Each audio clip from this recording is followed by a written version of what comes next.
नमस्कार, मी मयुरी वर्मा, विकास समाचारमध्ये आपलं स्वागत। मोखाडा तालुक्यातील एका आदिवासी गरोदर मातेच्या पोटातच बालकाचा मृत्यू झाला आणि त्याच्या 4 दिवसांनी मातेचा देखील दुर्दैवी मृत्यू झाल्याची घटना घडली।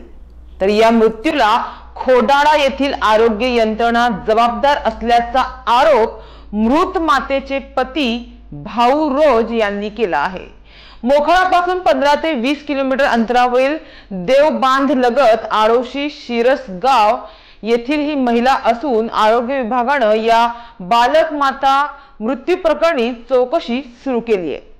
मिळालेल्या माहितीनुसार रुपाली भाऊ रोज वय वर्ष 25 या महिलेला 8वा महिना सुरू असताना शनिवारी 13 जानेवारी रोजी पोटात कळा सुरू झाल्यामुळे तिला खोडाळा प्राथमिक आरोग्य केंद्र येथील डॉक्टरांनी तपासणी केली, मात्र प्रसूती कळा आवश्यक प्रमाणात नसल्याने दिवसभर केंद्रात ठेवून नंतर या महिलेला घरी पाठवण्यात आले। तर 15 जानेवारीला सकाळी महिलेची प्रकृती बिघडल्याने खोडाळा येथून तपासणी करून तिला मोखाडा ग्रामीण रुग्णालय येथे दाखल करण्यात आले। मोखाडा येथे तपासणी दरम्यान मातेच्या पोटातच बालकाचा मृत्यू झाला असल्याचे दिसून आले आणि तसेच मातेला इतर आजारांची लागण झाल्याचे देखील निष्पन्न झाले।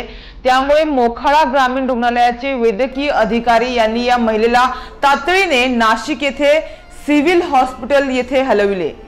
त्या ठिकाणी शस्त्रक्रिया करून मृत बालकाला पोटातून बाहेर काढण्यात आले, मात्र त्यानंतर या महिलेवर नाशिक येथे उपचार सुरू असताना 19 जानेवारी रोजी तिचा मृत्यू झाला।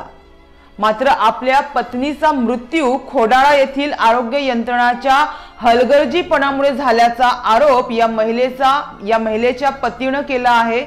तर माहितीनुसार खोडाळा येथे घडलेल्या घटनेची चौकशी सुरू आहे।